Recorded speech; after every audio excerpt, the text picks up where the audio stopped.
చరిత్రలో పాటకి ఎంతో ప్రాముఖ్యత ఉంది. అనాది కాలంగా వస్తున్నటువంటి ఆచారం. సమాజాన్ని కదిలించడానికి, సమాజంతో పాటు కదిలేది పాట. అందుకే జీవితానికి పాటకి ఒక అనుబంధం ఏర్పడి అది ముడిపడి ఉంది. ఆ బంధాన్ని ఇప్పటి వరకు కూడా ఏనాటికి కూడా ఎవరు విడదీయలేనంత బంధం ఏర్పడి ఉంది. ఈ పాట తన భాగమై, ఈ పాట తన వశమై ఈ యొక్క సమాజాన్ని శాసిస్తూ ఉంది. తెలంగాణలో ఎక్కడో మారుమూల పల్లెలో జన్మించి తన యొక్క బాధల్ని గుండెల్లో దాచుకొని, ఆ గుండెలో ఉన్నటువంటి బాధని తన గొంతుకలు ఒక పాట రూపంలో రాగయుక్తాలను పలికిస్తూ, గమకాలను గలంలో గరళాన్ని దింపుకుంటూ ఆ యొక్క పాట రూపంలో తన ప్రాణమే ఒక పాటగా, పాటే తన ప్రాణంగా భావిస్తూ జీవనం కొనసాగిస్తూ అనేక ఒడిదుడుకులు ఎదుర్కొంటూ గ్రామ స్థాయి నుంచి జాతీయ స్థాయి వరకు ఎదిగినటువంటి, దీపం లేనటువంటి వెలుతురుగా ప్రకాశిస్తున్నటువంటి మన పల్లె కోయిల కుమారి సుధా కుమారి గారు ఈరోజు 3TV తెలుగు ఛానల్ శబ్ద తరంగిణి కార్యక్రమానికి ఇచ్చేశారు. పూర్తి వివరాలు ఆమెను అడిగి తెలుసుకుందాం. నమస్కారం కుమారి గారు. ఈ యొక్క ప్రస్థానంలో మామూలు మీ చిన్ననాటి జ్ఞాపకాలు ఏమన్నా చెప్తారు? నేను మొదటిగా 3TV వాళ్ళకి నా హృదయపూర్వక వందనాలు, అలాగే స్టాఫ్ అందరికీ ఉద్యమ కళాభివందనాలు తెలుపుకుంటూ ఒక చిన్న సాకి అంత సార్. రేలారే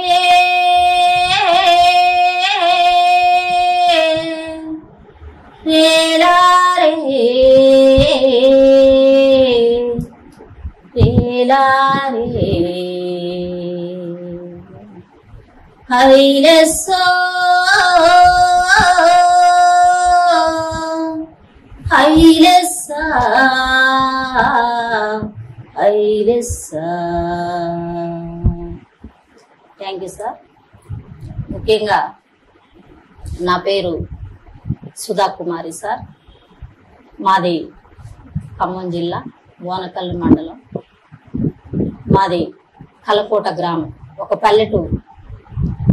ఆ పల్లెటూరు నుంచి నేను ఇంత దూరం మరి మీ యొక్క కోరిక మేరకు రావడం జరిగింది.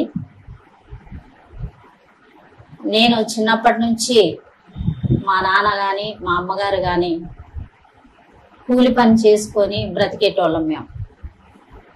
మా నాన్న పేరు పురుషోత్తం, మా అమ్మ పేరు భాగ్యమ్మ. మేము 8 మంది సంతానం. అయితే అందులో అందరికంటే చిన్నదాన్ని నేనే. ఆ రోజుల్లో మా నాన్నగారు ఎంతో కష్టపడి, మా అమ్మగారు ఎంతో కష్టపడి మమ్మల్ని కొంచెం చదివించారు. అందులో భాగంగా నేను ఒక 6-7 చదువుకున్నా. అప్పట్లోనే నాకు ఆ పాటలు ఎట్లా వచ్చిందంటే, అమ్మ పాటలు పాడతారు, నాన్న పాటలు పాడతారు. నాన్న పొద్దంతా ఉరికోత కోసి కుప్పకొట్టులు పోయి నాన్న ఆ ఒక పాటలోని ఆయన కష్టమంతా దాచుకొని పాడేటోడు. నేను చిన్నప్పుడు క్యారేజీ కట్టుకొని నాన్నకాడికి సర్దిద్దామని పోతే నాన్న కళ్ళల్లా దుఃఖం నిలుపుకుంటూ పాటలు పాడేది. తర్వాత అమ్మ కూడా కోతలు కోసి నాట్లేసి ఉయ్యాల పాటలు, అలనాటి ఉయ్యాల పాటలు కూడా పాడుతుంటే నేను చిన్నతనంలోని క్యారేజ్ పట్టుకొని పోయి ఆ పాటలు కూడా నేను ఆలకించి ఆ పాట అమ్మ నాన్న పాటలు ఈ రోజు నా నోట ప్రతి పల్లెలో జాలవారుతున్నాయి సార్. ఈ మీ యొక్క సాంస్కృతిక ప్రస్థానం తెలుసుకునే ముందు మా ప్రేక్షకుల కోసం ఏదో ఒక చిన్న పాట తీయగలరా? తప్పకుండా సార్. నేను మొదటిగా అమ్మ నేను నాట్లకు పోయినప్పుడు నేను అమ్మకి అన్నం ఇచ్చి రావటానికి పోయినప్పుడు అమ్మ ఫస్ట్ ఒక పాట పాడేది. అది నాకు చాలా మైండ్ లో తిరుగుతా ఉండేది. అమ్మ ఎందుకు ఈ పాట పాడుతుంది, అమ్మ మొదలే ఎందుకు ఈ పాట ఎత్తుకుంటది, పనికి ముందే ఈ పాట ఎందుకు ఎత్తుకుంటది అంటే ఆ ఉత్సాహం కోసం ఆ పాట పాడేది అనమాట. అది ఒక చిన్న పల్లెటూరు, ఆ పల్లెటూరులో నాటేసుకుంటూ పాట పాడేది అమ్మ. ఓ కొండల్లో కోయిల పాటలు పాడాలి, పల్లెల్లో అక్షర దీపం వెలగాలి, ఆ పల్లెల్లో అక్షర దీపం వెలగాలి, కాడి పట్టుకొని మేడి పట్టుకొని సాలెరవాలు దున్నిన రైతులు పలక పట్టుకొని బలపంతోనే అక్షరాలనే దిద్దాలమ్మా. ఓ కొండల్లో కోయిల పాటలు పాడాలి, పల్లెల్లో అక్షర దీపం వెలగాలి, ఆ పల్లెల్లో అక్షర దీపం వెలగాలి. అప్పుడు పల్లెల్లో దీపాలు పెట్టుకొని చదివేది. కుమారి గారు, మీ జీవితం చాలా విషాదకరమైన జీవితం అని విన్నాము. చిన్నతనం నుంచి బాధలు అనుభవించుకుంటూ సుమారు 25 సంవత్సరాలు ఒంటరి ప్రస్థానం చేసుకుంటూ ఇదే కళని మర్చిపోకుండా మీరు దీన్ని కొనసాగించుకుంటూ వస్తున్నారు. ఈ యొక్క జర్నీ క్రమంలో మీరు పడ్డటువంటి బాధల్లో, మీరు సమాజంలో ఎదుర్కొన్నటువంటి వివక్షతల్లో మీకు ఏదైనా పాట రాసుకున్న పాట ఏదైనా ఉందా? పాట అంటే రాసిన చాలా పాటలు రాసుకునేదాన్ని. అప్పుడు ఈ పాటలకు జాబ్ రాకముందు ఎక్కువ నేను చర్చీలలో పాటలు పాడటానికి పోయేదాన్ని. తర్వాత నా పాటలు చూసి కొంతమంది ప్రోగ్రామ్స్ పిలుచుకునేది నన్ను. మీరు ఇప్పుడు సమాజ సేవలో ఏదైతే దిగి ఈ కళాత్మక పరిస్థితుల్లో మీరు ప్రయాణం మొదలు పెట్టారు, అందులో మీకు బాగా ఇష్టమైనటువంటి పాట ఏదంటే మా ప్రేక్షకులకి బాగా ఇష్టమైన పాట అంటే అన్ని పాటలు ఇష్టమే, కాకపోతే ఇమలక్క పాటలు ఎక్కువ ఇష్టపడతాను నేను. ఇమలక్క పాటలే అక్కడక్కడ పల్లెలలో పాడేదాన్ని.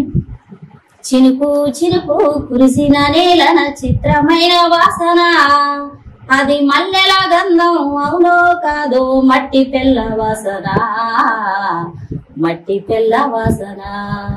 చినుకు చినుకు కురిసిన నేలన చిత్రమైన వాసన, అది మల్లెల గంధం అవునో కాదో మట్టి పెళ్ళ వాసన, ఈ మట్టి పెళ్ళ వాసన. అట్లా పాడుకుంటా పాటలు. కుమారి గారు, ఈ యొక్క అంబేద్కర్ మీద మీరు అనేక రకాలైన పాటలు పాడారు. అందులో మా కోసం ఒక పాట వినిపించారు. తప్పకుండా సార్. ఆ మహానుభావుడు అంటే చాలా ఇష్టం నాకు. మొన్న ఈ మధ్యనే ముంబై కూడా పిలిపించడం జరిగింది. ఆయన గారు మరి సొంత గ్రామానికి వెళ్ళి ఆయన సమాధిని చూడటం జరిగింది. తర్వాత ఆయన వాడిన ఆ రాజ్యాంగం పుస్తకం గాని, ఆయన కూర్చునే టేబుల్ గాని, ఆయన కళ్ళజోడు గాని మొత్తం ఒక మ్యూజికల్ చేసి పెట్టారు. అవన్నీ చూడటం కూడా జరిగింది.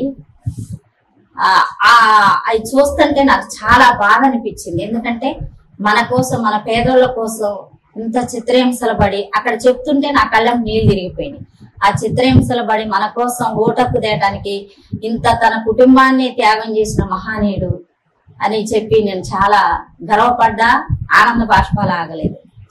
ఎలా తీరునయ్యా మహనీయుడని రుణము, ఏమిత్తె తీరునయ్యా బాబా సాహెబు నీ రుణము, ఎలా తీరునయ్యా మహనీయుడని రుణము, ఏమిస్తే తీరునయ్యా బాబా సాహెబు నీ రుణము, ఎలా కట్టలేనిదయ్యా అంబేద్కర్ నీ శైలం, వర్ణింపలేనిదయ్యా అంబేద్కర్ నీ రూపం, ఎలా తీరునయ్యా మహనీయుడని రుణము, ఏమిస్తే తీరునయ్యా బాబా సాహెబు నీ రుణము. అట్లా పాడుకునేది సార్.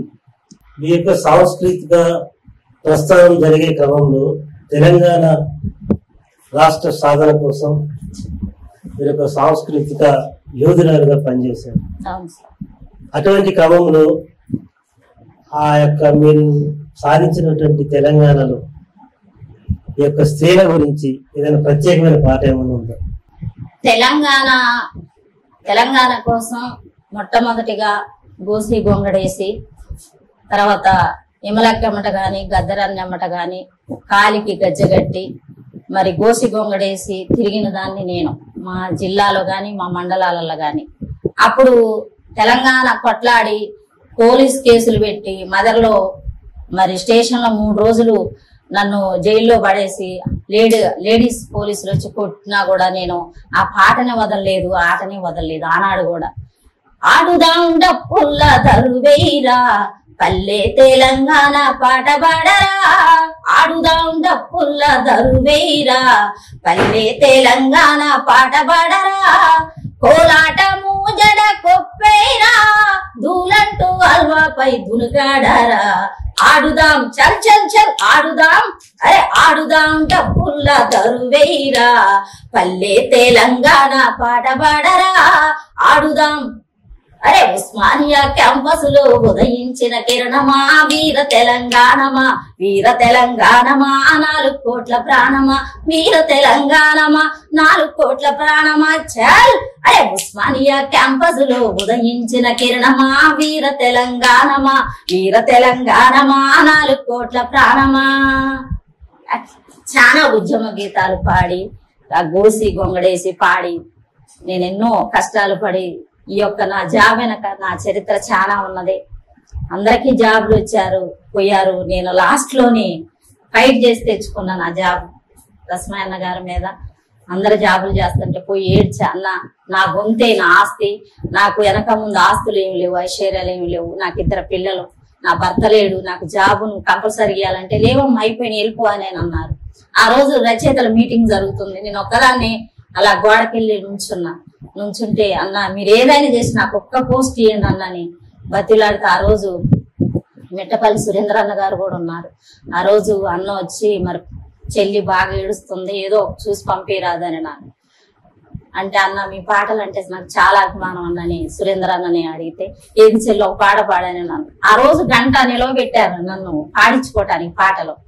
పండు వెన్నెల పల్లె నిండా రాలుతుంటే మనసు నిండి పొంగుతుంటది, పల్లె తల్లిని వీడి రానంటది, బ్రతుకు తెరువు కై పొలమేర దాటంగా గుండె ఆగినట్టే ఉంటది, నా కాలు కదలేనంటది, ఎట్లా వెళ్ళాలమ్మా నేను, ఎట్లా వెళ్ళాలమ్మా నేను, నీ ఒడిలోనే ఒదిగి ఉంటాను, పండు వెన్నెల పల్లె నిండా రాలుతుంటే మనసు నిండి పొంగుతుంటది, పల్లె తల్లిని వీడి రానంటది, ఆ పుల్లి మేసేటి మేకల్ని చూస్తుంటే ఆనందమే కలుగుతుంటది, ఆ ఊల మందల గుంపుల్ని చూస్తుంటే ఆనందమే కలుగుతుంటది, అవతాలి ఒడ్డున యువతాలి ఒడ్డున ముద్దాడుతున్నట్టి మధ్యన పారేటి కిన్నెర సాని బాగువరలు దాటి ఒడ్డున మట్టి గడ్డల్ల పుట్టిన మొక్కల్ని ముద్దాడుతుంటది, పండు వెన్నెల పల్లె నిండా రాలుతుంటే మనసు నిండి పొంగుతుంటది, పల్లె తల్లిని వీడి రానంటది,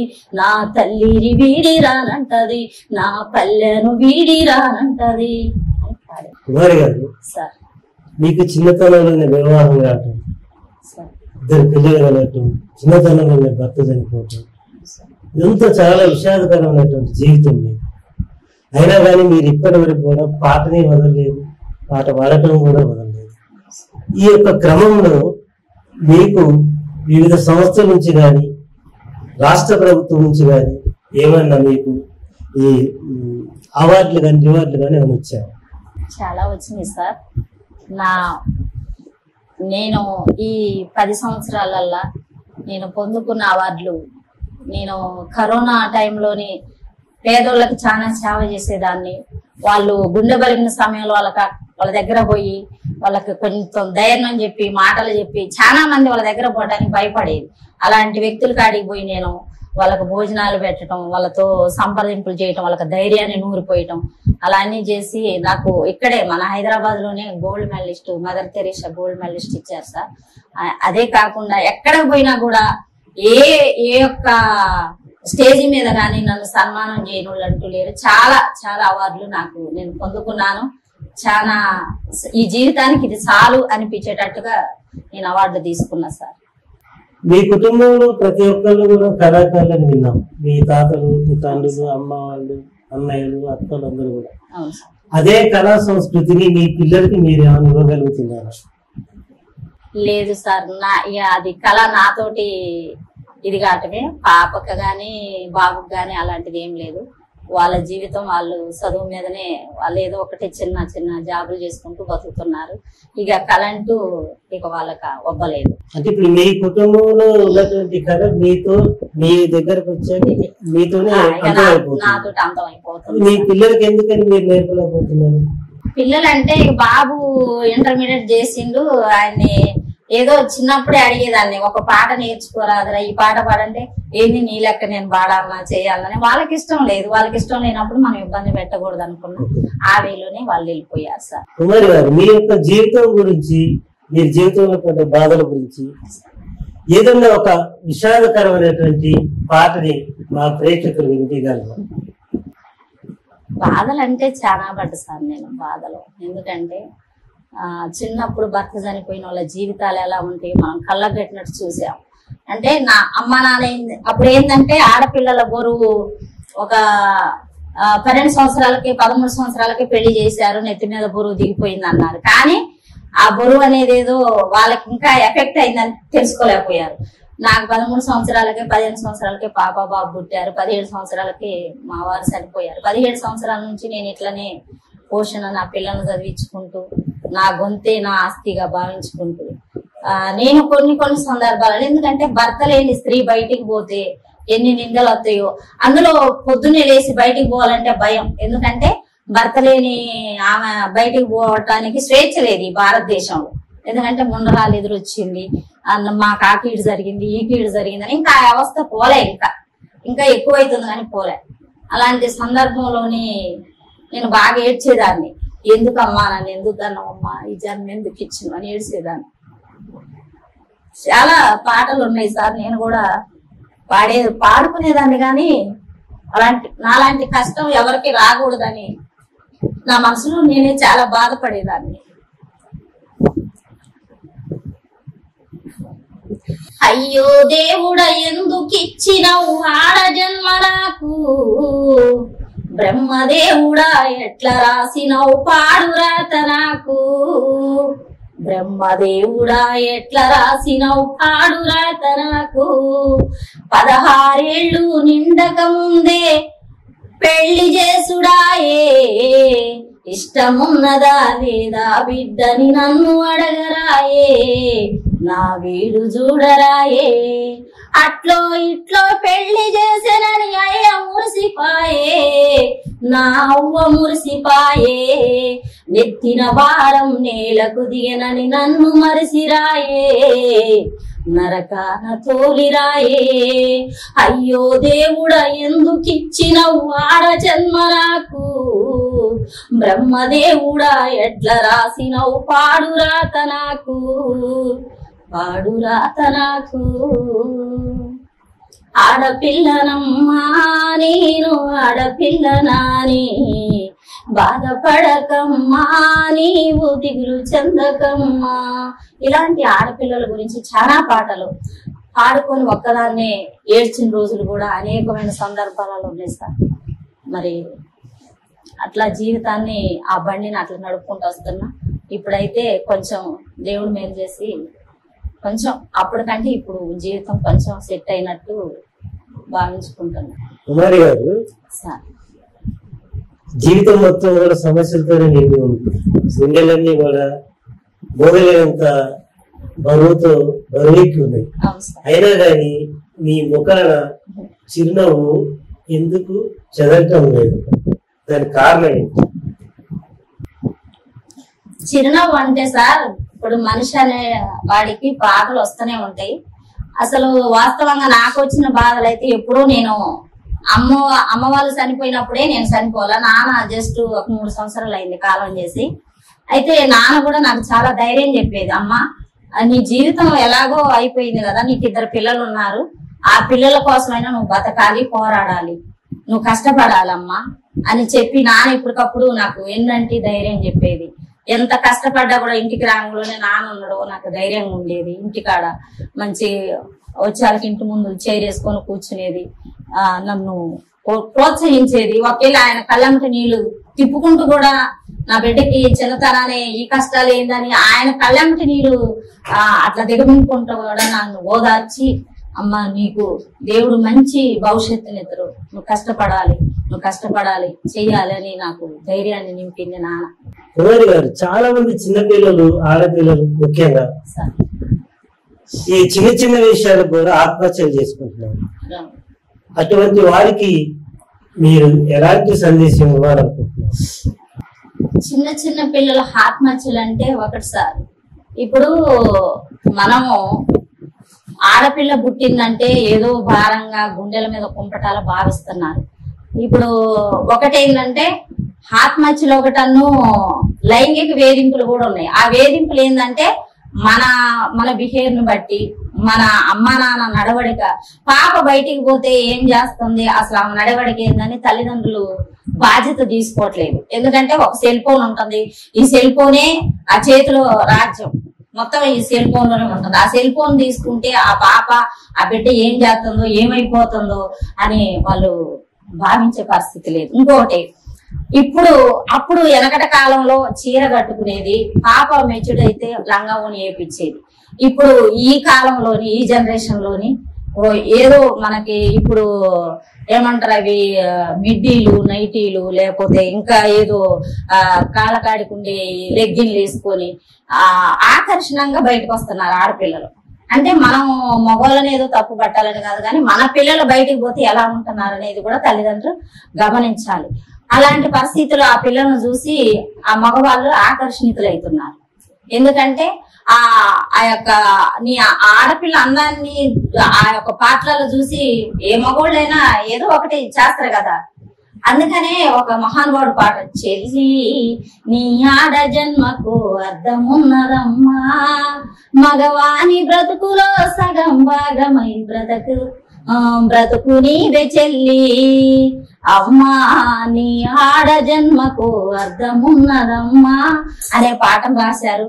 ఇంకొక పాట ఏంటంటే, మన సంస్కృతి హీనంగా బహుఘోరంగా దిగజారిపోతుంది, దారి తప్పిపోతుంది, చలనచిత్రాలల్లా స్త్రీలు చిత్రంగా వేస్తున్న వేషం, మోకాళ్లకు పైన మిడ్డీలు మోడలంటూ వేస్తున్నారే, ఉల్లిపొర చీర ఒళ్ళంత కనబడే జాకెట్లే పేషనాయే, నాడు విదేశ వస్త్రాలు వద్దన్న దేశం మళ్ళీ ఇమ్మని మొండికేసే, ఇక కోకలు రైకలు కట్టకుండానే సెడ్డీలే సరిపోయారంట, వాళ్లకు మిడ్డీలే సరిపోయారంట, మన సంస్కృతి హీనంగా బహుఘోరంగా దిగజారిపోతుంది, దారి తప్పిపోతుంది. అలా ఉంది. కుమారి గారు, ఇప్పుడు మీరు డ్రెస్ కోడ్ గురించి మంచిగా చెప్పారు. తర్వాత చదువు వల్ల ఉపయోగాల గురించి ఏదైనా మీకు వచ్చినటువంటి పాట మా కోసం వినిపిస్తారు? చదువు వల్ల కూడా మేము ఇప్పుడు చేసేది ఆ చదువు మీదనే. ఎందుకంటే బడులు స్టార్ట్ అయినాయి కదా, పిల్లలందరినీ బడికి పంపించాలి, పిల్లల్ని ఎవరినైనా ఇంటికాడ ఉంచొద్దు, ఎట్టి చాకరీ చేపియొద్దు. వెనకట కాలంలో ఎట్టి చాకరీ చేపించారు. అలాంటి పిల్లలు ఇప్పుడు ఎవరైనా చదువుకోవాలి అని చెప్పి దాని మీదనే మేము కార్యక్రమం చేస్తున్నాం సార్. వెనకట కాలంలో కూడా పిల్లలు, చదువులేని పిల్లలు ఎలా బాధలు పడ్డారా ఇవి కూడా మేము వివరిస్తున్నాం. దాని మీద కూడా పాట పాడేది మేము. ఎప్పుడో మన బ్రతుకు మారేదెప్పుడో, ఇంకెప్పుడో మన బాధలు తీరేదెప్పుడో, స్వచ్ఛమైన స్వాతంత్రం ఎప్పుడో, స్వేచ్ఛ కలిగిన జీవితం ఎప్పుడో, అందమైన ఆట పాటలతో ఆనందించేదెప్పుడో, ఆ బడిలో చదివేదెప్పుడో, పొద్దు పొద్దున్నే లేచి పెడకసు ఉదియాలి, పెద్ద బావి కనుండి నీళ్లు మోసుకు రావాలి, గొడ్లకు నీళ్లు పెట్టాలి, గడ్డి మోపులు దేవాలి, ఎండ పడుతుందని గొడ్లు ఇప్పమని గోల చేస్తారే. ఇంత చాకరీ చేసి అన్నం కాడికి పోతే కాసి కూడు పెట్టి పచ్చళ్ళు వేస్తారు. ఎప్పుడో అలాంటి స్థితిలో ఉన్నాం మనం మన తాతల తండ్రులకు. ఇప్పుడు మాత్రం ప్రతి పిల్లగాడు బడికి వెళ్ళాలి, చదువుకోవాలి, చదువుకుంటేనే జీవితం ఉన్నది. అంటే ఆ తాతల తండ్రులు అన్నప్పుడు వ్యవసాయం ఉన్నది. ఇప్పుడు ఆ వ్యవసాయం కూడా పండే పరిస్థితి లేదు. ఎంతో కొంత చదవాలి, ఉద్యోగాలు చేయాలి. పుస్తకమేరా మనిషి జీవితపు ఎలుగు పూల బాట, మస్తిష్కానికి జ్ఞానము నింపే అక్షరాల తోట, మస్తిష్కానికి జ్ఞానము నింపే అక్షరాల తోట. ఒక పుస్తకం వచ్చింది, ఫేస్బుక్ వచ్చింది, లైబ్రరీ కనుమరుగయ్యింది, రేయింబగళ్ళు వాట్సాప్ తో కుస్తీ పడుతుంది లోకం, కుస్తీ పడుతుంది. పుస్తకమేరా మనిషి జీవితపు ఎలుగు పూల బాట, మస్తిష్కానికి జ్ఞానము నింపే అక్షరాల తోట, మస్తిష్కానికి జ్ఞానము నింపే అక్షరాల తోట. కుమారి గారు, ఈ యొక్క సాంస్కృతిక ప్రయాణంలో మంచి అగ్రెసివ్ గా ఉన్నటువంటి ఒక సాంగ్ మా ప్రేక్షకులకు వినిపిస్తారు. అంటే అది ఎట్లా అంటే సార్, తెలంగాణ కొట్లాడేటప్పుడు అవి వేరే పాటలు ఉన్నాయి. మన ఏదైనా పర్వాలేదు, బాగా హుషారుగా ఉండే పాట, స్పీడ్ గా ఉండే. అంటే అప్పుడు ఏ పార్టీ కాకుండా జానపదాలు పాడుకునేది, పల్లెల పాటలు పాడుకునేది. కట్టు కట్టో ఇవ్వండి, జోడెడ్లా బండి, గుంజోయ్ బండి, కాడెడ్లా బండి, బండి ఆపర పిలగో రాములయ్య, నేనొస్తర పిలగో రాములయ్య, బండి ఆపర పిలగో రాములయ్య, నేనొస్తర పిలగో రాములయ్య, చీరగట్టిందాక రైక దొడిగిందాక, చీరగట్టిందాక రైక దొడిగిందాక, బండి ఆపర పిలగో రాములయ్య, నేనొస్తర పిలగో రాములయ్య. అలాంటి పాటలు పాడుకునేది. తర్వాత ఇక బావ మరదలో ఇలాంటి సందర్భాలు ఉన్నప్పుడు బావ ఇట్లా పల్లెలలో ఒక ప్రోగ్రామ్స్ పెట్టినప్పుడు అలాంటి జానపదాలు కూడా.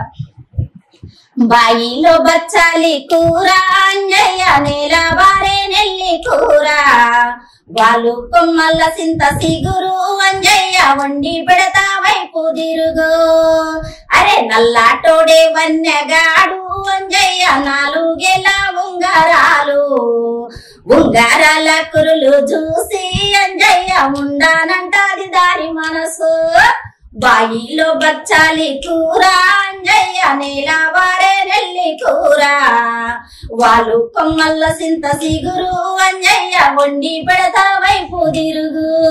అలాంటి పాటలు జానపదాలు చాలా ఉన్నాయి సార్, చాలా పాడుకునేది.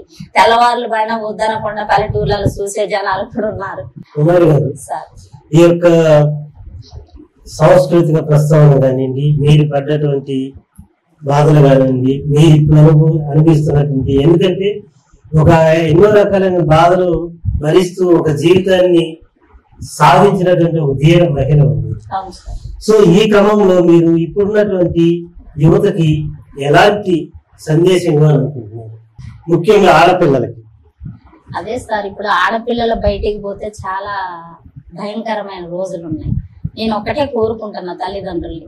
అంటే మొన్న కూడా కొన్ని 2-3 సందర్భాలు ఖమ్మంలో కూడా జరిగినాయి.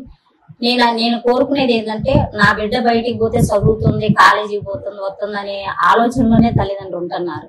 నేను కోరుకునేది ఒకటే, మన బిడ్డ బయటికి పోతుంది, వచ్చేంత వరకు మరి మన బిడ్డ బయటికి పోతే ఎలా ఉంటుంది, ఇంట్లో ఉంటే ఎలా ఉంటుంది, సెల్ ఫోన్ లో పొద్దాక సెల్ ఫోన్ చేతిలో ఉంటుంది, ఏం చేస్తుందని ఆలోచన ఒకసారి కాకపోయినా ఒకసారి తల్లిదండ్రులు బిడ్డల మీద ధ్యాస పెట్టాలి. పెట్టనప్పుడు ఇలానే అత్యాచారాలు జరుగుతూ ఉంటాయి. వాళ్ళ ఇష్టానుసారంగా ఈ లోకం పోతూనే ఉంటది. పిల్లలు చేతికి రాని పరిస్థితులు, ఏదో ఏమైపోయిన పరిస్థితులు, తలే బాదుకునే దానికంటే, ఏడ్చేదానికంటే బిడ్డల కాలేజీకి పోయినప్పుడు కానీ, స్కూల్కి పోయినప్పుడు కానీ, సెల్ ఫోన్ చేతులు ఉన్నప్పుడు కానీ, ఈ సెల్ ఫోన్ ఎలా వాడుతుందనే ఆ దృష్టి ఒకసారి కాకపోయినా ఒకసారి ఆడపిల్లల మీద పెడితే కొంతవరకు న్యాయం జరిగింది అనేది నా ఆలోచన. కుమారి గారు, చివరిగా ఒక చిన్న ప్రశ్న. మీరు ఏదన్నా సంస్థ నెలకొల్పడం కానీ లేదా ఇంకా వారి కోసం ఏమన్నా వేరే ప్రయత్నాలు కానీ ఏమైనా చేయబోతున్నారా? ఇప్పుడు వరకైతే నా చేతనైనంత వరకు చిన్న అన్ని వాళ్ళకి తప్పు బృందాలకు కానీ, పిల్లలకి ఏదైనా అవసరాలు ఉన్నారు చిన్న విషయాలలో నేను ముందంజలోనే ఉంటాను సార్. ఇంకోటి ఏంటంటే ఆడపిల్లలకు కూడా ఒక టీం తయారు చేసి ఒక కోలాటం మంచిగా నేర్పాలనేది ఒక ఆలోచన ఉంది.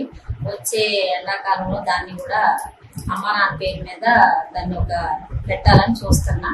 అది కూడా ఖర్చు నేనే భరించుకోవాలని చూస్తాను. ఒక 20 మందిని టీం చేసి వాళ్ళకి అమ్మ నాన్న పేరు మీద కోలాటం నేర్పించి ఎక్కడ పోయినా వాళ్ళని చేయాలని నేర్పించాలని ఆలోచనతో ఉన్నాను. కుమారి గారు, చాలా మంది పేద కళాకారులు ఉన్నారు, నిరుపేద కళాకారులు ఉన్నారు.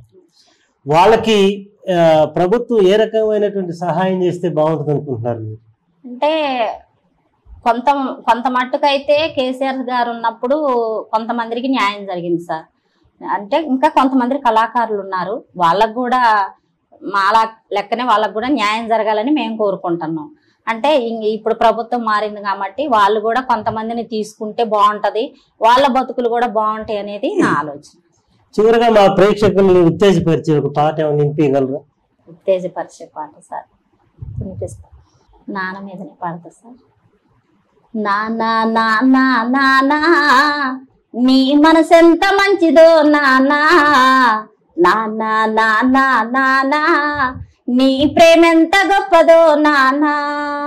మేము అమ్మ కడుపులో ఉన్నప్పుడు అమ్మ మనసు కష్టపెట్టలేదట, మేము భూమి మీద పడ్డ వేళ్ళప్పుడు మా బాధలన్నీ మరిసిపోయినావట. ముద్దు పెట్టుకొని గుండె కత్తుకుంటావు,